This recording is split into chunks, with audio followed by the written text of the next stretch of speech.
the water's fine, homie, jump into the deep end. Sow it, you will reap it. We talking how to start it, how to grow it, how to keep it. Take a deep breath. You are now rocking with Founder Secrets.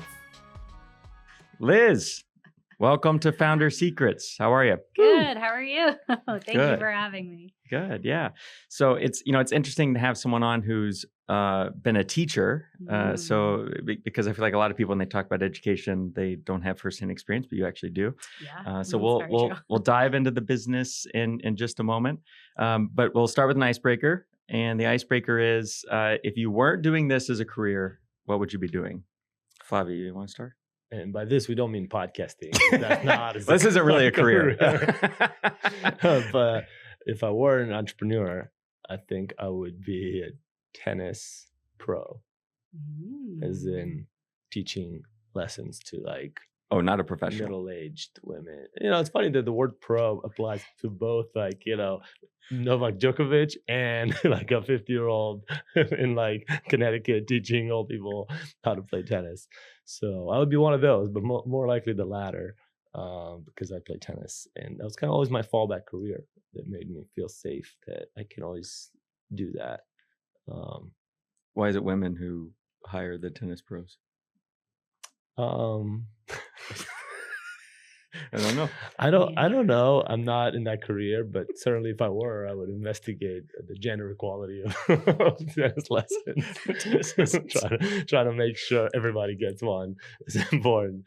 Wear a lot of sunscreen. A lot of tennis pros out there in the sun all day at 90 degrees and get skin cancer. So, FYI, it's a tough life for your skin. It's a tough career. You could also travel the world doing that. Well, you did. He did when he was younger. Yeah, you can travel it in a elegant way because you're not staying in the Four Seasons and getting massages and, you're like, how could I string a tennis racket in this small town in Spain that goes to sleep at 1 p.m. And so, yeah, it is. You're right. You do get to travel in a different way. Yeah. If I was not an entrepreneur, I think I'd be in sales. I am in sales, so it kind of feels like So if I'm not allowed to answer that one, when I was younger, and I don't feel this way anymore, but when I was younger, I really thought that lawyers were, because they could argue, and I'd watch courtroom things, and I want to be like that. I no longer feel that way now. I disdain lawyers, but. What about politics? Or politics? What? But this is that a career? I guess you can make it. That is a career. Yeah, is it a hobby? Yeah, for a lot of people. But I guess politics. With the last name, kind of lends itself. I feel like if I just put myself on a ballot and just with the last name Trusty, I think you'd win 10%. Do nothing. Just have the signs and be on the ballot. Maybe 10%. Of course, it doesn't win, but so that would be a hobby if you lose. But what about you, Liz? So when I was in high school, I didn't know what I wanted to be. I wanted to be a meteorologist. And then I wanted to be a hotel manager. And my mom just was like, just go to school for teaching. And I was like, okay. During a time when my mom and I were arguing all the time. So I went to school for teaching. And honestly, I can't imagine being anything but a teacher. So if I wasn't doing this entrepreneurship thing right now, I would go back to teaching, and I would go back to teaching abroad in a bunch of different countries for a couple of years and experiencing that. But if I wasn't teaching or doing this entrepreneurship thing, when I started the company, I told my dad, if you don't think this is working out, just slide the application for Whole Foods under my door and I'll take a hint. So I also would love to be a cashier at Whole Foods. Does your dad work at Whole Foods? No. Why? Do you get free Whole Foods? I don't know. It just seems like a great job. Yeah, I feel like they pay well and treat you well. They pay well. There's good food, good environment. Yeah. For the most part. I don't know. Amazon stock. Yeah. Nowadays, I guess you get Amazon stock. So you were a teacher. So you did become a teacher. So I did become a teacher. Yeah. So how did that happen? You became a teacher and then decided that you didn't want to be a teacher anymore. Never decided I didn't want to be a teacher anymore, but taught for 10 years. I taught technology education in a bunch of different schools around the New York City area. Taught kids from kindergarten through 12th grade, taught technology to students with special needs, to low-income communities, high-income communities, and I've taught so many different types of kids. And in my last few years of teaching, I came to the realization that kids absolutely loved coming to my classroom because we were doing hands-on activities that were meaningful and engaging and looked like the real world. And I just didn't understand what was happening in the rest of the kids' school days. So I decided to start WhyMaker to train teachers to teach in a way that was hands-on and meaningful and relevant and engaging so that kids loved being in their classes too. And how'd you start? Like what was kind of the first step to starting it? Deciding to leave teaching, which is a really hard thing to do. There's a lot of guilt around leaving a community, leaving the profession. So overcoming that is really a hard step. And then, I mean, like every other business, I started an LLC, started reaching out to my network and seeing who needed professional development, started presenting at conferences, and just built a network of business that way. And how's the business work today? So now we do three things. We do professional development for schools and teachers. So we go to schools or we go to events or associations and we provide training to teachers in every topic about teaching. So project-based learning, design thinking. We're doing a bunch of AI professional development this summer, next school year. Supporting students with special needs, doing something about lesson planning in a couple weeks.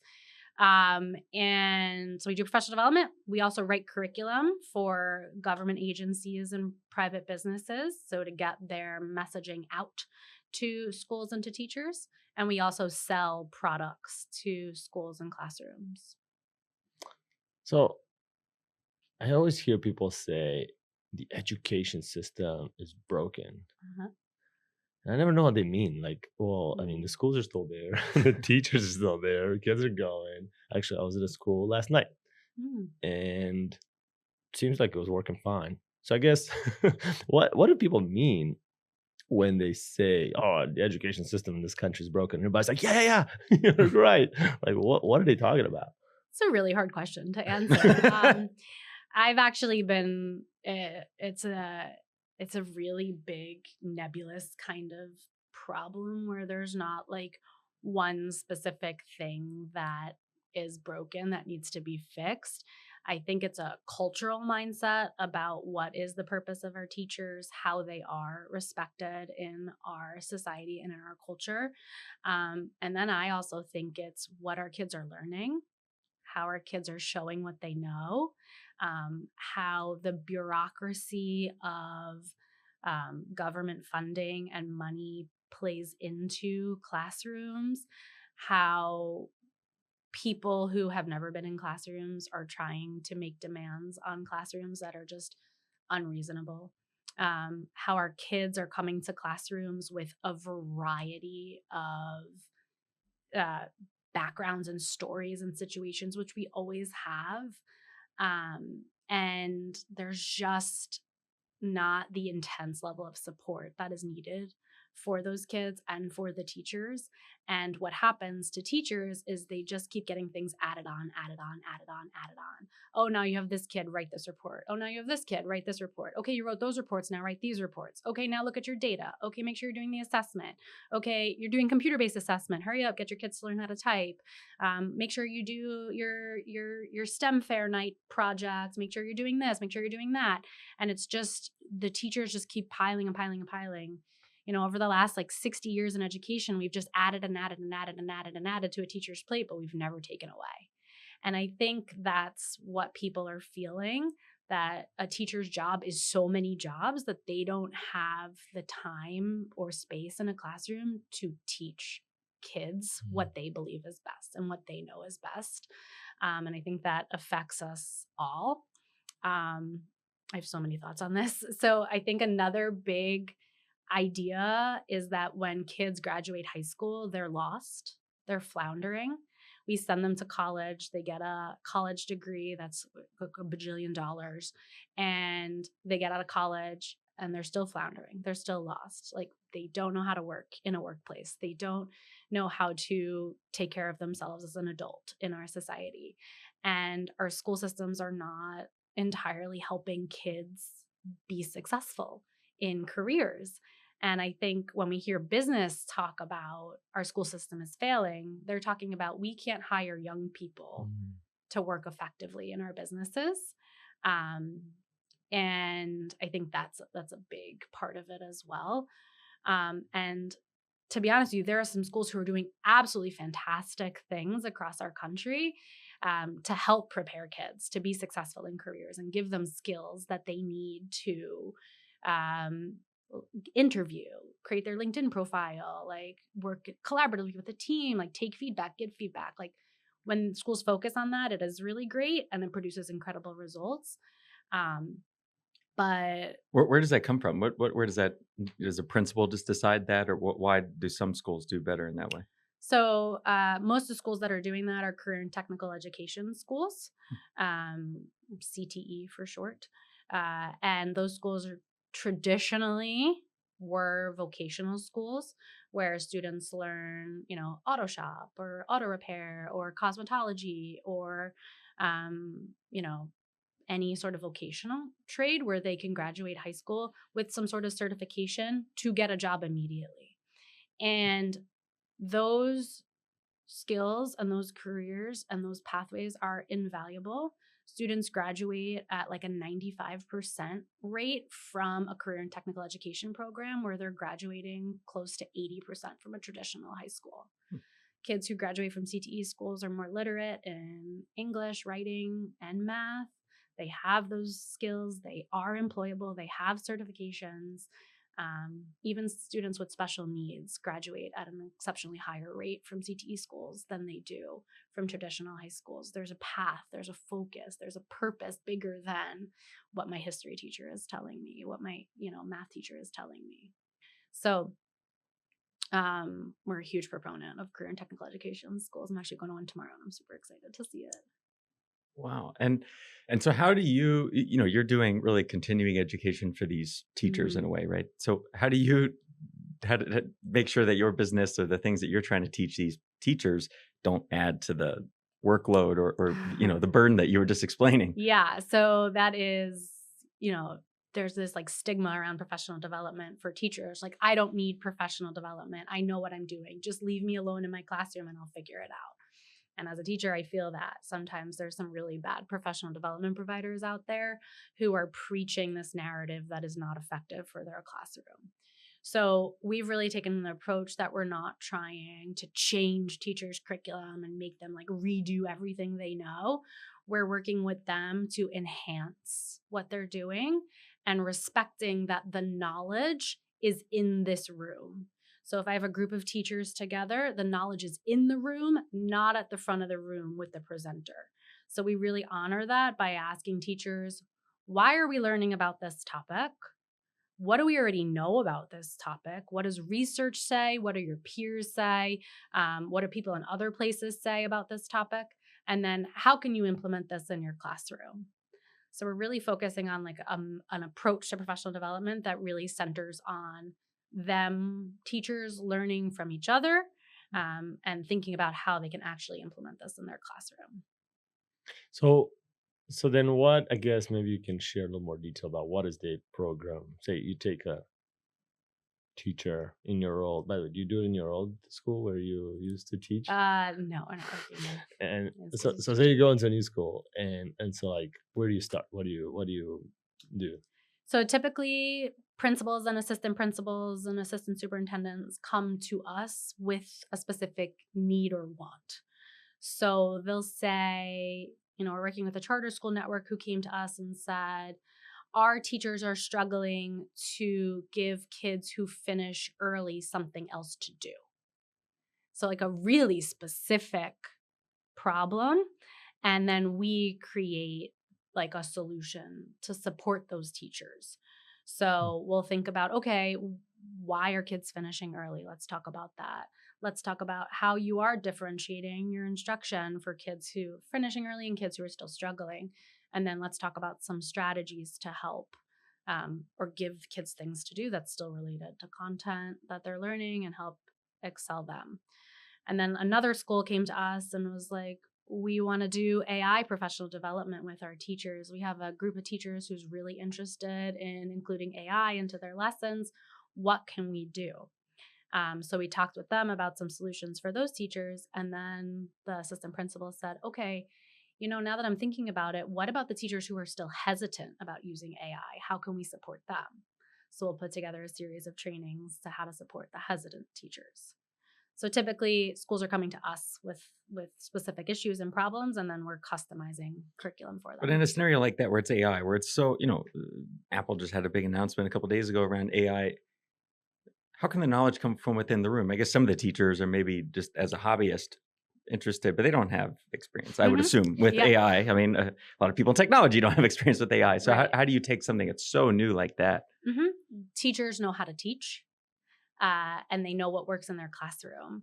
So the way we use AI in classrooms is no different than we use any other technology in the classroom. So we're using it to create content, to show what we know, to do research. So as a teacher, we're going to teach you about this tool. You're going to explore this tool. And then I'm going to ask you, how can you implement this in your classroom? What's something that you can do with your students? How can you use this to help your teaching? How can your students use this? So really just asking how you think this will work for you in your classroom. And we'll give suggestions and ideas and show examples. Nice. And you're a women and minority owned business, and you said that that's influenced some of the growth of the business or had an impact on how you're able to grow the business. Can you share what that is, and also maybe how others can learn from what you've learned? Yeah. So we're a certified women-owned business, New York State, New York City, federally, and then that's recognized in a bunch of other states around the nation. A lot of government funding, grants, programs have a supplier diversity need in their grants. So it's twofold. First of all, 86% of our revenue comes from being a certified women-owned business, and where government agencies are actively looking to spend money with certified women-owned businesses, so they come directly to us. It opens up a line of budget funding that they can spend with a certified women-owned business. But typically in traditional grants and funding from states or the federal government or even local governments, there's a supplier diversity need. So the contract, a percentage of the contract has to go to a minority-owned business, has to go to a women-owned business, and has to go to a veteran-owned business. And each contract is different. Each agency is different what that percentage is. But we will work with prime contractors as a subcontractor because of our certified women-owned business status. That helps them meet their supplier diversity needs for the contract. And what's that process like? Did you go to these primes and say, hey, I'm open to do work? Or Yeah, so we'll keep our eyes out for open requests for proposals or RFPs, and think about who in our network do we know that would be potentially applying for that, and how we can approach them and share, like, these are the services we can offer for you for this project. We can support you with this work, and build a relationship with them that way. So you're like McKinsey for education. Yeah. So because you come, right? She's like, I'll take it. Yeah, sounds great. Right? Like, it's like a management consulting and like doing it in an innovative way specifically for education in schools. Yeah. Is that right? Yeah. So we're providing the best quality professional development that exists, with that like why, what, how model, the golden rule model, and then infiltrating content around that. So cool. Tell me about this. Getting choked up thinking about it. So then how do you know it's working? Because I guess a big complaint with McKinsey is that you come in, they do these PowerPoints, and then they spend leave. $20 million. And then nobody does anything with it, right? So I guess how do you feel about that? Well, not McKinsey, but about in the education realm. How do you feel about the results measuring? It is really hard to have a guarantee in this business. I can't guarantee you that our 6-hour professional development increases students' math scores.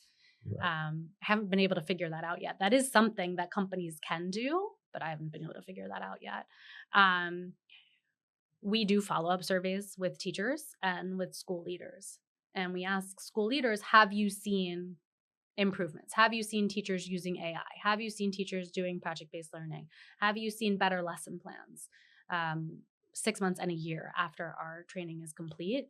And that's usually a good judge of our impact. And, we touched on this a little bit, but how do you see, Flavia was speaking to this, that there's a lot of challenges in education today, not just around not just around technology, but kind of in a lot of ways. I mean, what do you see as kind of the biggest challenge or opportunity in education today looking forward? I think the biggest opportunity is really to focus on these career pathways. There is a fine balance between tracking kids into specific vocational career opportunities too soon and locking them in there, but also helping teach kids career skills and life skills. Anything is Googleable on your phone, and kids know how to Google everything. And then on top of that, ask AI to just tell you what the answer is. So we really need to be focusing on teaching kids more of the project management skills, the teamwork skills, giving feedback, all of those essential skills that us as successful, thriving adults have that can help kids solve any problem they come across in the future. And we really need to figure out how to eliminate that friction after high school of, I don't know what I'm doing with myself and my life. So helping kids figure out how to get on career paths quicker, I think is something else that I'm super passionate about. And I think another really big opportunity that we're seeing a lot lately is the business industry world coming into schools and supporting educators and teachers with ideas, resources, knowledge, experience. Teachers typically, like me, went to school and then went back to school to learn about school and then went back to school. So they've been nowhere but school. And that was a really big awakening for me when I stepped out of the classroom and started my own business. I'm like, what is everyone doing out here getting like margaritas at lunch? Like that is not a thing teachers do. And all my friends were working on Excel spreadsheets. And I was like, what do you do in an Excel spreadsheet? Most kids don't learn anything about spreadsheets. And, that's another like huge opportunity, right? So how can we reframe what we're teaching so that those knowledges and skills are essential for careers and the future? Yeah, So, I feel like I know you've done some in clean tech, right? Yeah. What are some examples of how business has come into education and it's been successful? Yeah. So we've worked with a lot of partners, private businesses in the clean energy, green energy, and sustainability space to come to teachers and train teachers on careers that exist in those fields. Because specifically here on the East Coast, we're building offshore wind turbines in the ocean. It's happening. We don't have people to do that work. So these private businesses are going out into communities doing workforce development and community outreach to talk about what is happening, what we're building, and what careers exist and how to get on that pathway.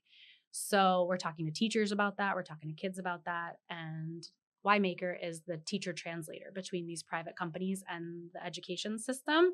So we'll take your content, your knowledge, your careers, what you want to talk about, and translate that so it's appropriate for either teachers or students. And then, so any business could say, we need to hire manufacturers, I need to hire welders. Welders may be too specific, but I need to hire people, to do these jobs. And maybe they're looking, well, maybe they don't know where to turn. They don't know. They're like, hey, I'd like to take these high school kids and make them into welders. And so what, they'd come to you and say, can we build a curriculum around it? Or what's the... Yeah. So 2 ways. We can build a curriculum around it. We can write lesson plans that are for that company, that have their branding on it, have their wording, have their language, and get that out to teachers so they can use it in their classrooms. Or we can pull together a group of teachers and show off what this company does. We did this back in the fall with Haugland Group, and we brought together 100 educators to talk about careers at Haugland.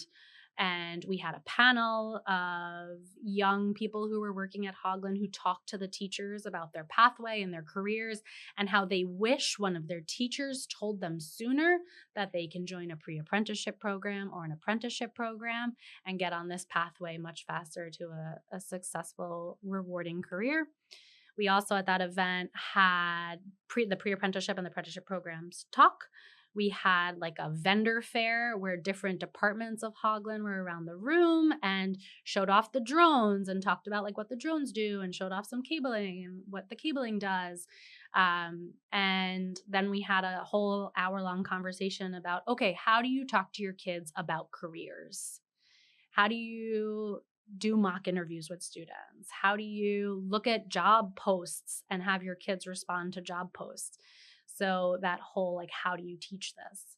And, now those teachers are going to go back with a wealth of knowledge about all these different careers that they didn't know exist, from like project management to electrical engineer to drone operator to marketing. The marketing department was there, just all these things, and take that back to their students and think about how they can share that and teach that to their students. Yeah, it seems like a lot depends on the kid wanting to have that. So at the school I was last night, it seems like a lot of kids didn't have that motivation. And at this point, they're 18. And it seems like I'm trying to figure out, like, at what point do you teach skills around motivation or taking initiative, right? Scheduling and just like basic kind of executive function skills. You mentioned how you want classrooms to develop those more. Is there a certain age or a certain way that people have agreed to do it? Because it seems like kids end up at 18, 19 that, I've met that don't have them. And it seems like at that point, it's really hard to teach them, So that's the whole schools are failing thing, is that our kids are leaving schools without executive functioning skills. And a typical 18, 19-year-old, specifically boys, their frontal lobe isn't developed, so it still is difficult for them to manage executive functioning skills. However, we can do it in schools. It is something that we can teach, and schools traditionally are a place where teachers are giving information and knowledge and structure to students, and they're just kind of like filling in on the lines. If we flip the way that we're teaching so that students are guided to come up with a project plan or guided to come up with like a work back schedule, and they can do that in middle school, they can do that in elementary school, they can do that in middle school, they can do it in high school. So there are so many opportunities to do that and to teach that and to really give kids these greater challenges where they're using higher order thinking skills to design and solve and explain and explore. And a lot of it still feels like just responding to what the teacher wants. And some kids are really good at school. Like, right. I'm really good at school. And a lot of kids aren't. Yeah. And I love what you're saying about exposing them. So at this school that I was at, and I met this kid, and like, oh, what do you do? And I'm like, oh, I have a startup. And he's like, oh, you're a businessman? And he said I was the first businessman he's ever met. And really? It's like, that's odd. It's like literally everybody I meet is a businessman, like, or a woman, It's like the exact opposite of my experience. Yeah. So it seems like exposing kids to those different professions, different people. But how do you get in there in the school to do that? I mean, I'm part of this like nonprofit that does it, but that seems hard for like what you did with Haugland. Like, how do you get these diverse professions into a school that has a pretty kind of rigorous curriculum and testing and whatnot, and there's no room for like, oh, this is the hour where you meet professionals around your community. You know what I mean? Yeah, that is the challenge. The challenge is the structure and the rigor of school. I met a principal the other couple weeks ago in Minneapolis, and he said the only reason we have barriers to making change in education is because we put the barriers there. So if we put the barriers there, we can remove the barriers. So things like scheduling and testing and the content and the curriculum, those are all barriers that we put in place. And as school leaders, we look to work with school leaders who are innovative and who want to make change and who want to do things differently and who want their teachers to take risks. And then once they have that support from their bosses, basically, the teachers are more inclined to do it. And honestly, one meeting for a kid of meeting a business person will change their outlook on life. It could just be one event. It shouldn't be. It should be multiple, Right. but it could be. We can watch videos, we can read stories, we can interview. And this is why teachers are so important. And teachers having this expansive knowledge is important, because if no one in your family is a business owner, you have no experience understanding what being a business owner is. So the next best place you're going to find that is your teachers. Right. So how can we empower? Well, it teachers seems with like that a lot knowledge? of time spent by teachers, from what I'm learning from this kid, is spent on these things called regents Regents in New York State, which is yep. Some sort of test It's a final exam. that every subject has. And so they spend a lot of time teaching to this. I don't know what it looks like. I guess maybe like an SAT type test, but it seems like there's a lot of stress on this test in every subject, and the teachers are teaching to it. They're giving them sample tests, and then they go home and take the test. They come to school, they go over the answers. It's like a lot of focus on this test, which I learned yesterday is going away. Yes. So I guess what earlier this week. Yeah. what are your thoughts on on that? So teaching to the test is a really big problem in education, and something that over the last 25 years, the culture around testing in America has gone through many iterations of like, we love standardized testing, to we hate standardized testing, to we need standardized testing, to we hate it. Now we're getting rid of it. So it's hard to stay in the middle of that. But there's study after study after study after study that shows if you teach children how to solve problems, they will do fine on their test. So understanding, being literate and being able to read a question and understand what it's asking, then thinking through the steps of, okay, well, what do I need to do? Okay, let's try it. Let's check. Make sure it's answering the question that it's asking, are really what help students succeed at testing. Yeah, I guess I see what you mean. So if you're a teacher that wants to go above and beyond, you'll teach them how to think, and then as a result, they'll do well on the test too. So everybody wins. Yeah. But I can also see how if you're like a teacher that wants to mail it in, you just like give them, which I've been guilty. I taught AP Computer Science, and which is also has standardized testing at the end. Wait, you taught AP Computer Science? Yeah. In college? In high school. I was in college. The kids were in high school. Wow. Funny enough, actually, I never took AP Computer Science myself. But in any event, I mean, if you do enough tests and practice tests, you get good at taking the AP Computer Science. And they all got 5s, actually. We got a plaque. It was great. 5 out of what? But out of 5. Okay. I know, it sounds kind of bad, but it's actually the best score. In any event, none of those people really knew how to program, right? Exactly. The result wasn't, they all did really well on this test, but programming wise, we kind of had to teach a separate curriculum just to to learn that. Right. So now they're not hireable. No. You can take a test, but as an adult, how many times have you taken a test in your career? How many times have you sat down and answered a test? Never. Never. I don't think ever. Since probably college, right? As a teacher, you have to take certification tests. Right. My brother is an engineer. He has to take a professional engineering exam, right? Lawyers take the bar exam. Compliance, training, stuff like that. Training, yeah. So Yeah. giving kids tests doesn't prepare them for the real world. And that's what I really struggle with. As a teacher, I never gave tests. I gave a safety quiz because we were working in a wood shop, and I was like, just Well, to you never scare gave them. tests when you were teaching. Never gave a test. No way. Project-based learning, hands-on learning, rubrics, student reflections. There's so many different ways to assess what Wait, say students one of know. those things again. Can you list the alternatives again? So we did project-based learning. So they would create a project to show what they know. We would grade them on rubrics. So What is that? a rubric is a list of competencies that are graded on a scale of like 1 to 4. So 1 meaning you don't know how to do this, 4 meaning you're an expert at doing this. Student personal reflections are another great way to assess students what they know. If they can explain to you what they think they know, then you can know if they know it or not.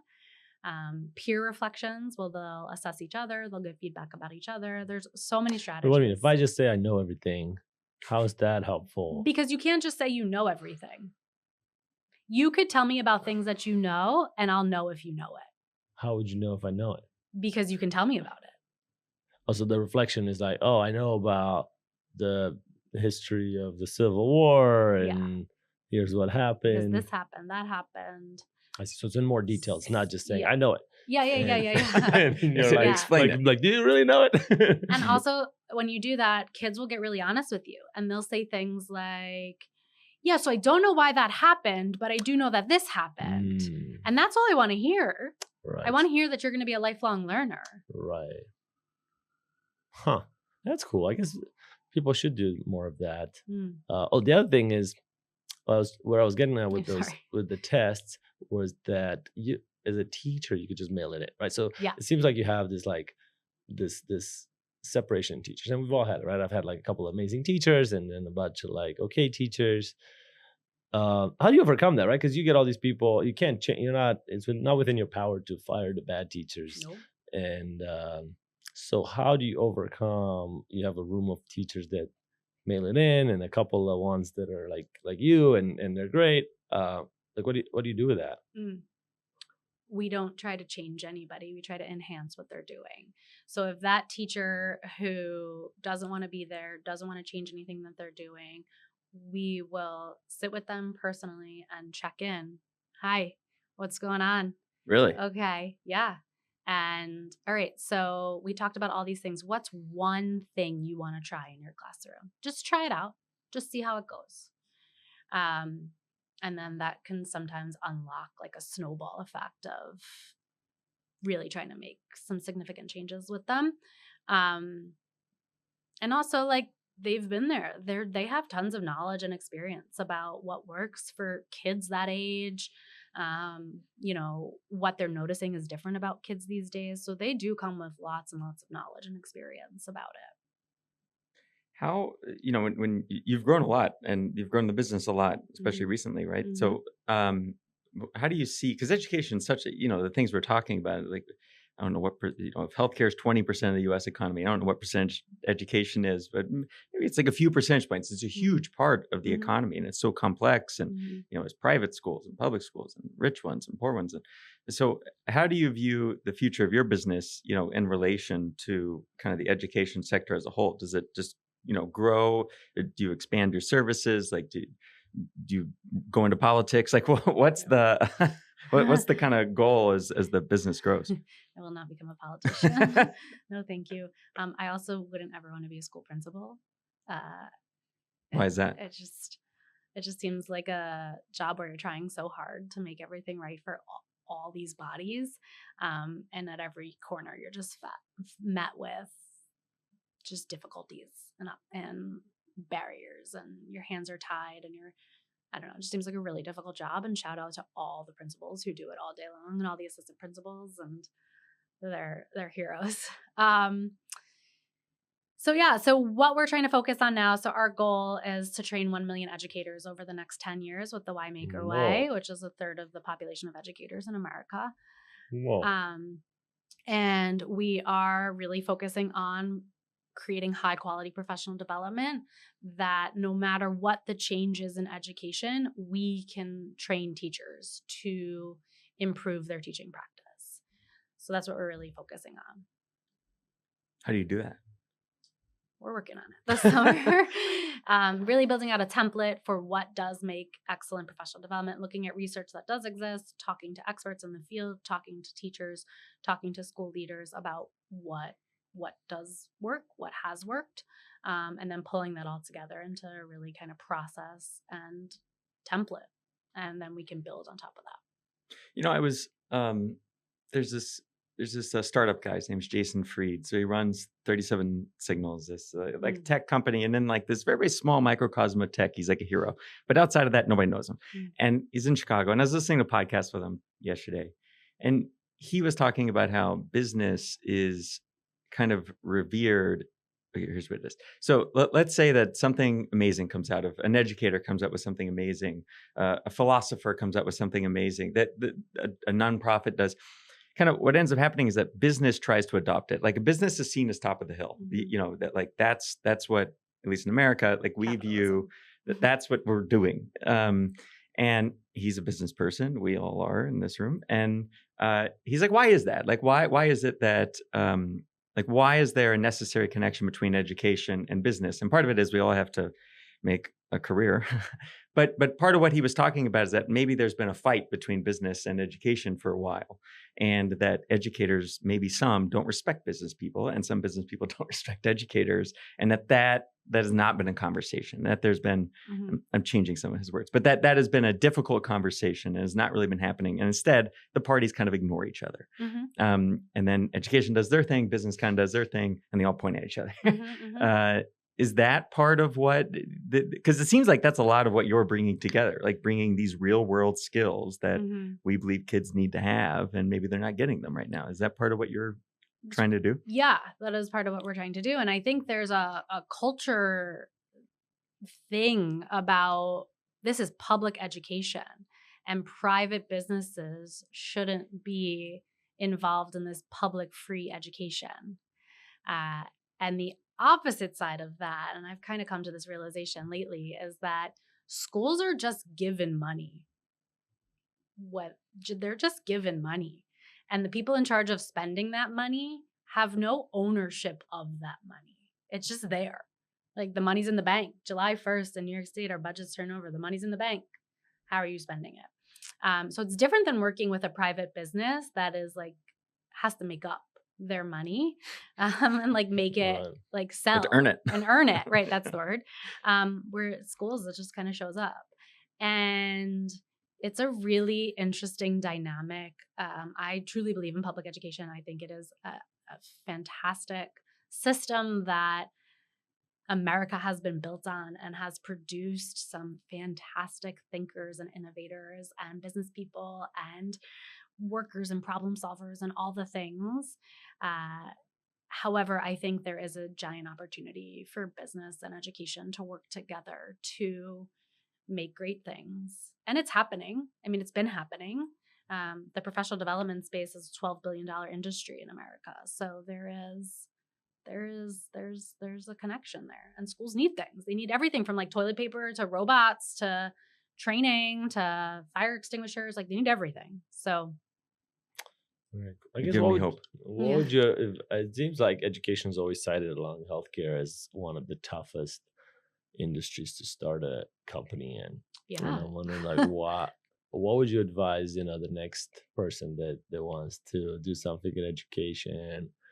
Yeah, what would you share with that person?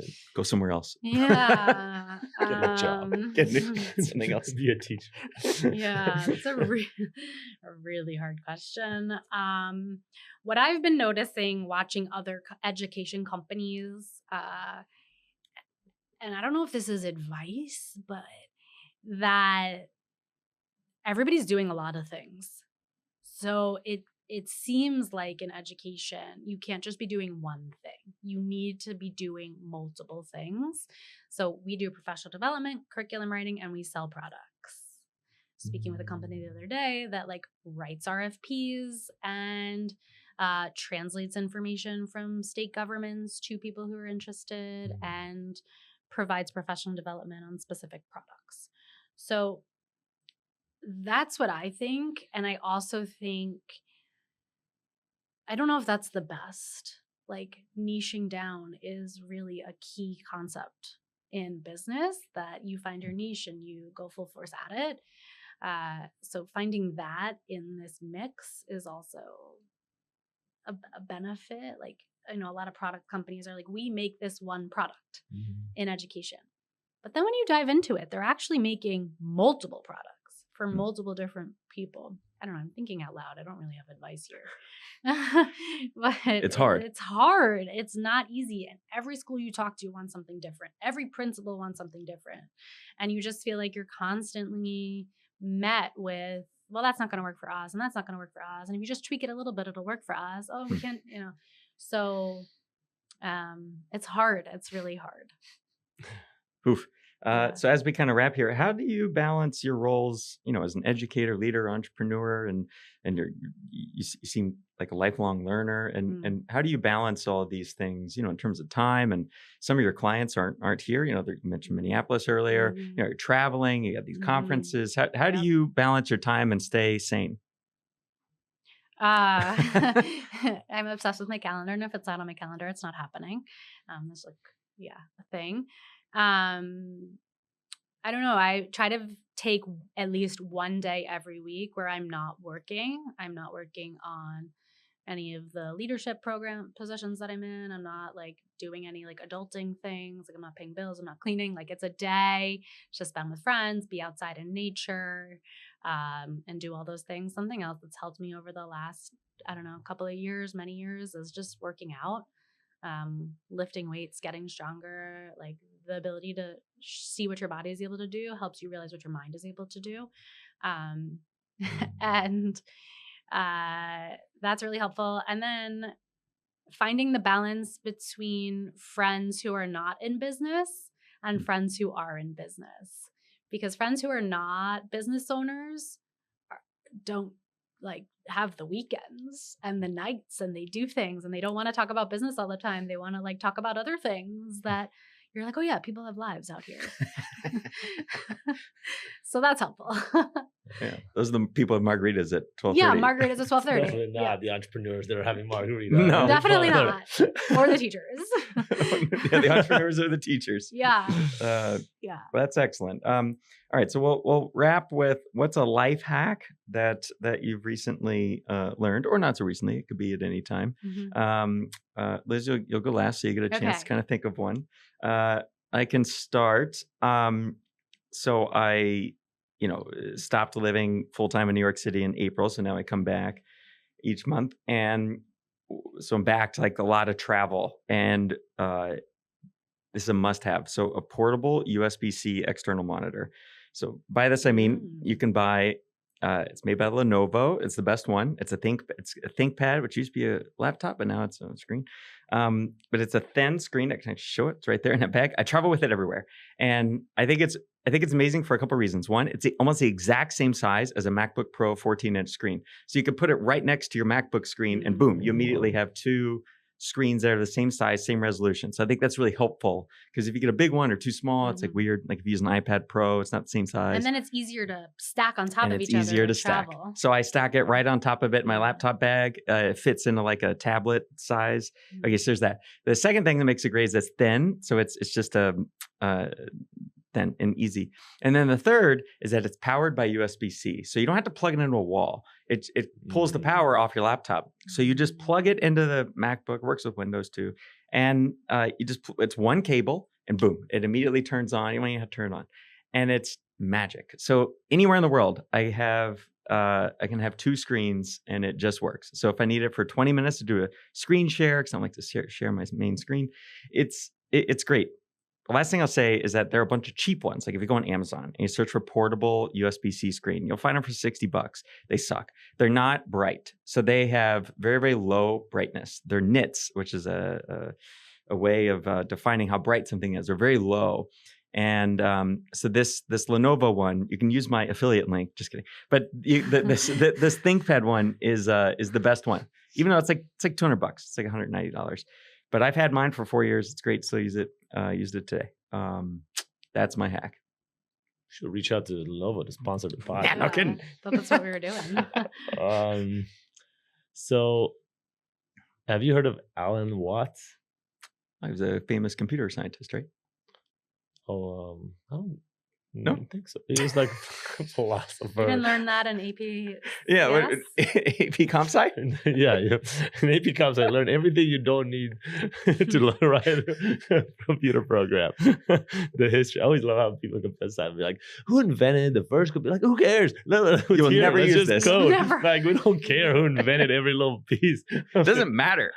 So anyway, Alan Watts is this philosopher kind of guy, and he's not alive anymore. But somebody went and transformed his like recordings, which sound like old and very like just like very heavy, kind of very authoritative. Gravitas. It's got a lot of gravitas, and so turned them into these YouTube videos, added images to them, and they're very like inspirational / philosophical. So for example, one of the more popular ones, it's called "For When You Think Too Much," and you hear this guy talk with great gravitas about how to focus, and it's pretty great. It's AI? No, it's just a guy that talks Just a YouTube in a video. YouTube video. Not But it everything takes has his- to be AI. But it takes his old audio and it makes it, Right. spices it He up. actually said those words, I think. I guess it could be AI. I don't know. But somebody said perhaps those words. And it's like philosophy, but in a very like applicable way. Like when you're overthinking things. This one's called "For When You Think Too Much." So I like Okay. that. I don't understand. I'm gonna check that out on the way home. yeah. What about you, Liz? So mine is also a travel related one. I do travel a lot. I've been traveling like every other week for work or for pleasure. And what I've done and what I've done for years, and I didn't realize was a travel hack, is that I have these little pouch bags for different things. So I have an airplane little pouch travel bag. And in that bag lives forever my passport, chapstick, the earphones that plug into the TV, the like anti-nausea bands in case there's like too much turbulence. There's like gum in there, there's lotion, there's hair ties, there's a lock in case I need to like lock up my luggage anywhere or put a lock on my luggage. I used to carry my COVID vaccine card in there, and like I have metal in my ankle, so like I have metal in my body card is in there, so it's always in that bag. So I always know where all that stuff is, and when I'm ready to go on a plane, I just take that and we're good to go. My passport's in there, everything's in there.